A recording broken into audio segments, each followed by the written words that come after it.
how I make esquites. Oh my god.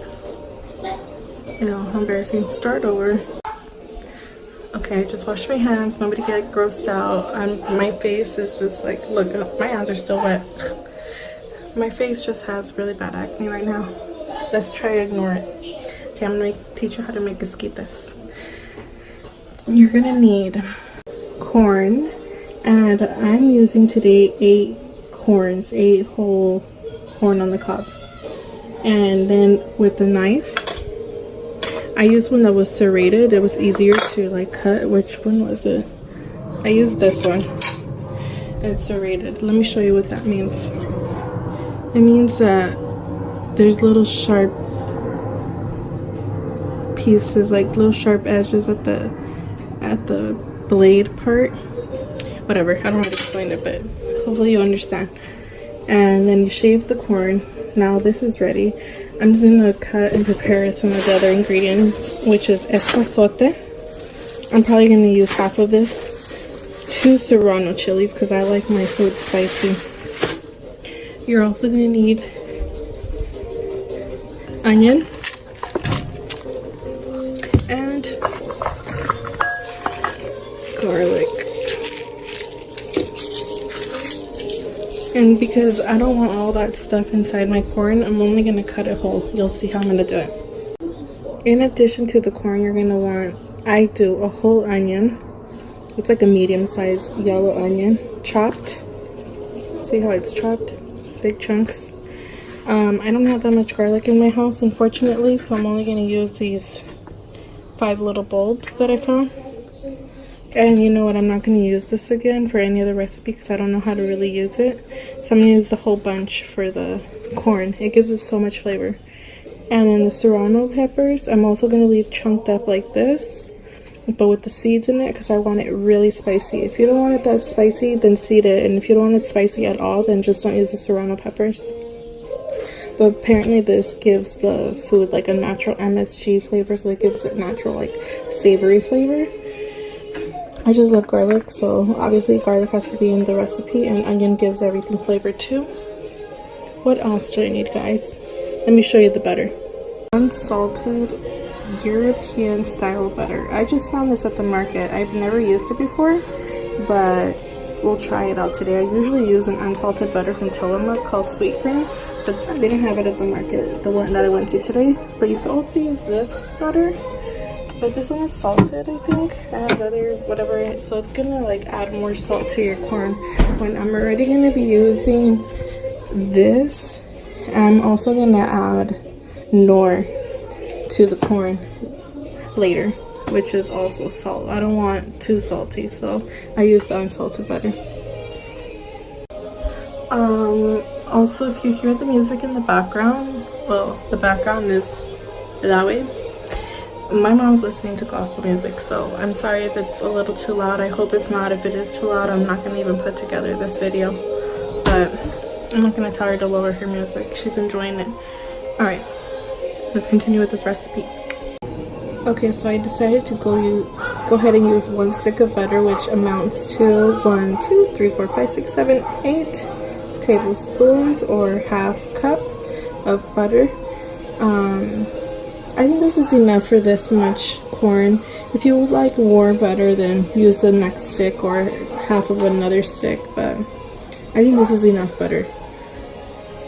For you guys that don't know what esquites is corn in a cup, Mexican style, or at least I'm gonna make it the way my family makes it, and we're Mexican. And usually they sell it on the streets of Mexico and in the streets of LA, like where I'm from. And I love it so much that I learned how to make it, and I feel like it tastes actually way better than the street corn. And we likes it a lot, which is we's my boyfriend. And I thought, let's put this in a video so you guys can see how to make it. It's very basic, nothing to it, but it's delicious. On this side, I'm making chicken for chicken salad, and it's basically gonna give me a broth left over that I don't want to throw out. This is the water that I'm gonna use for my corn. I'm waiting for my chicken broth, and that's gonna be like 5 more minutes and it's ready. And I'll show you how to do the rest of the recipe, but I want to show you guys Jason.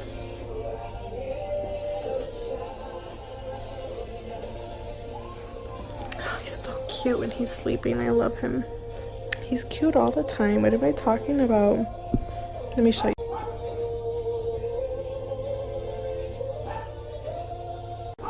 Alright, let me go check on my chicken broth. I just want to get finished with food already and rest. So this is my chicken broth. I turned it off for now. The fire's off. And I'm gonna add my onions.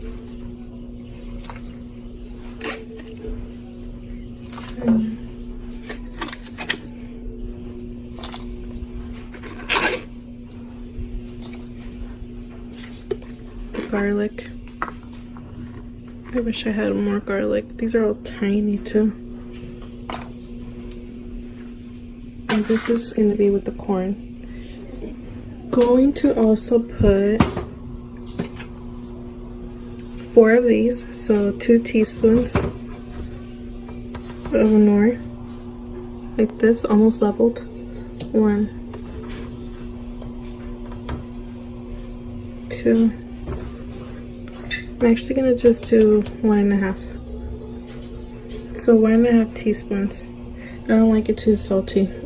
And I didn't add any salt to my broth, so that's gonna work as my salt today.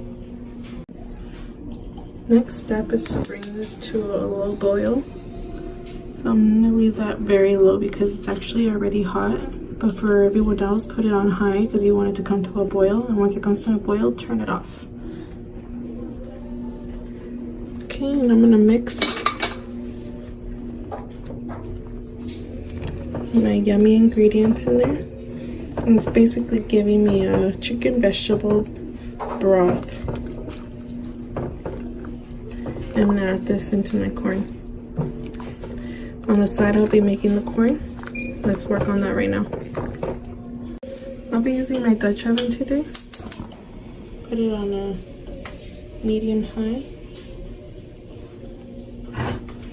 And I'm gonna open my butter and put that in there. Whoops. FYI, you guys can use a regular pot. It doesn't have to be Dutch oven. I just love my Dutch oven, so that's what I'll be using today. Okay, melt the butter.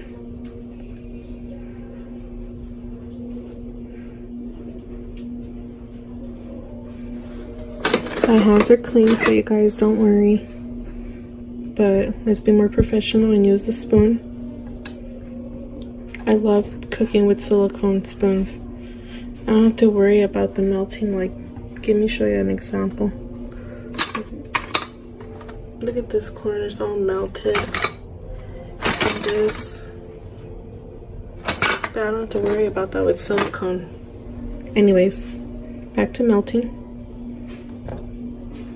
Okay, while it's melting, I'm gonna add my Epazote or Epazote, I don't know how to pronounce it. That's been washed. And my Serrano peppers. Mix that in there.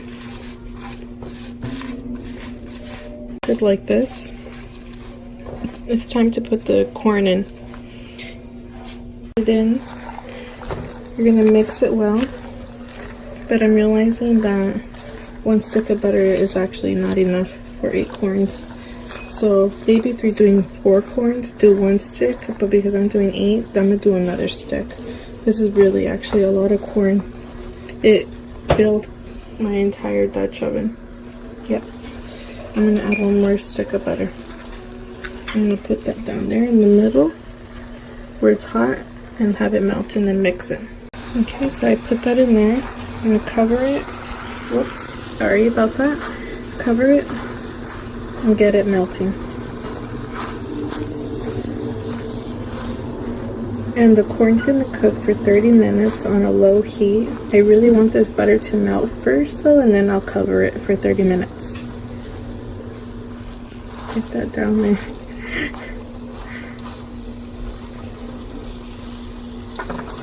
Whoa, don't do that.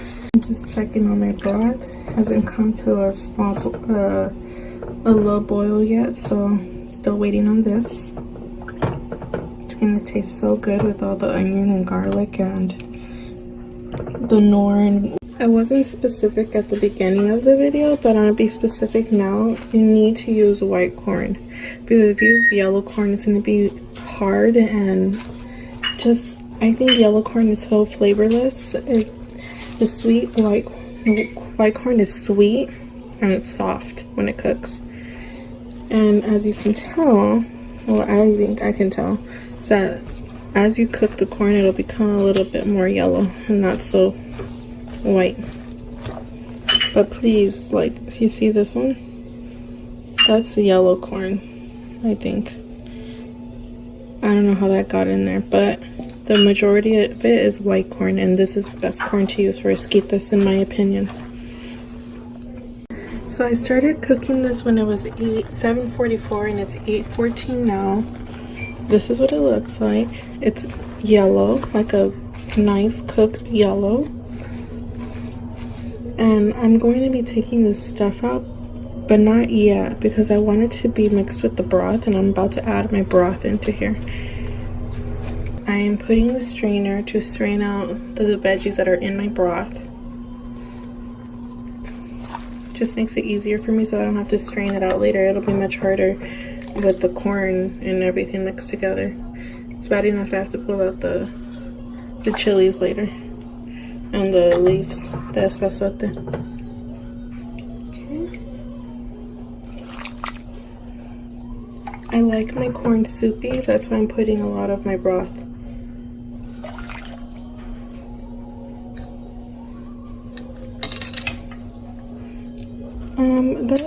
I'm gonna put one more.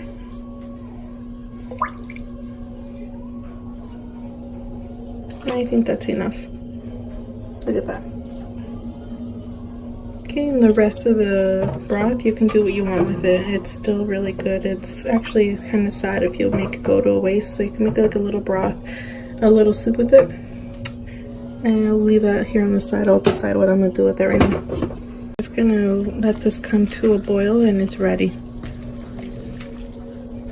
After this, I'll show you how I put all my toppings into my esquites and how other people probably put their esquites together.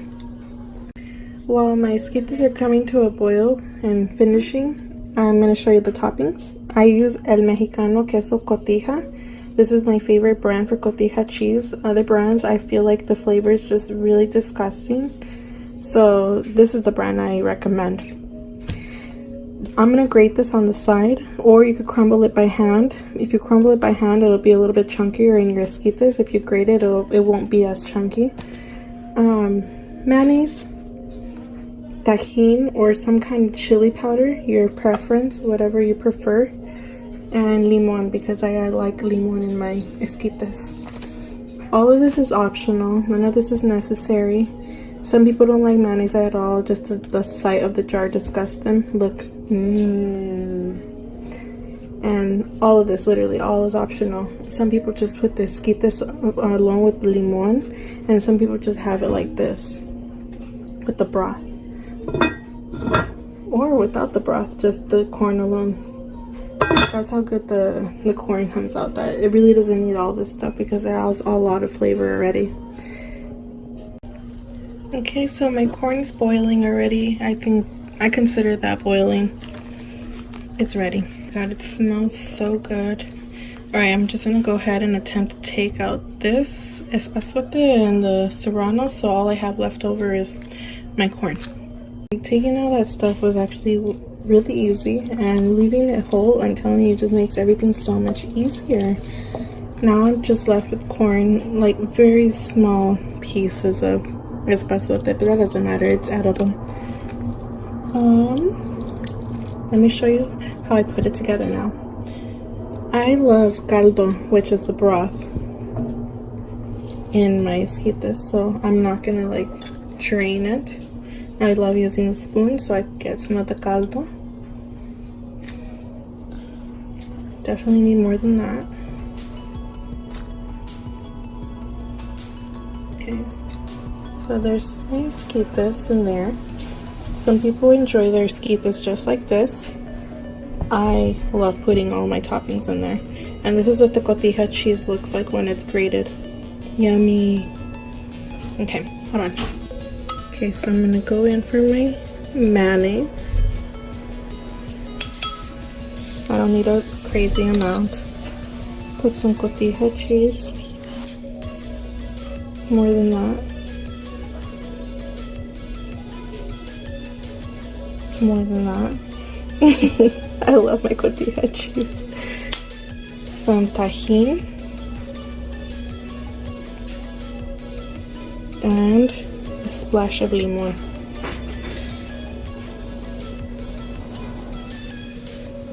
So, under some light, this is what the esquites looks like. So delicious. Let's try it out. Okay, so let's go ahead and try this.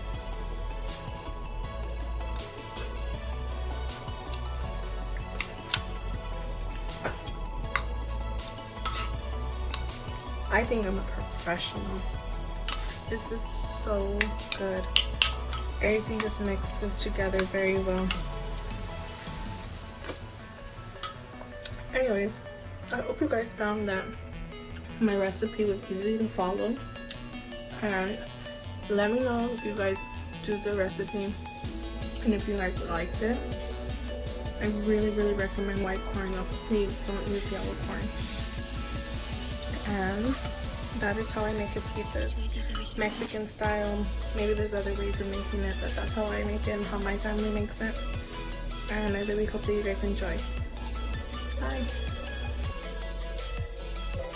Here you go. It's hot, okay? Let me know how you like it. Right now. I don't know. You like it, Anna? Your face. My proof that other people like it too. So, again. Thanks for watching my video. Bye.